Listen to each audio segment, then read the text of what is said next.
Well, grand risings, everyone.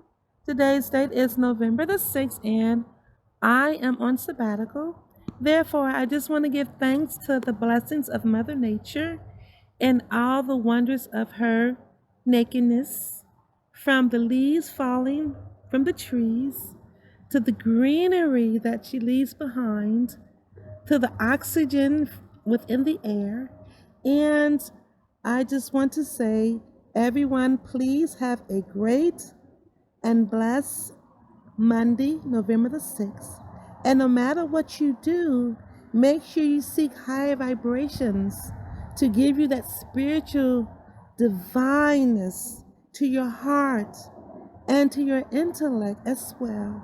Make sure you greet each other as if you have known each other. Make sure you share for the ones that do not have, and make sure you give humbly unto Mother Nature, as such as the trees. Make sure you bless them as well.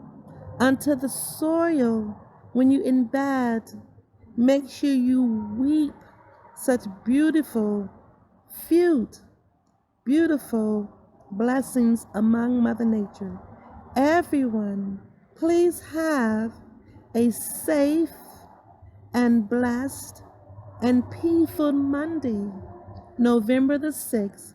And whatever you do, as always, make sure you smile. Bye.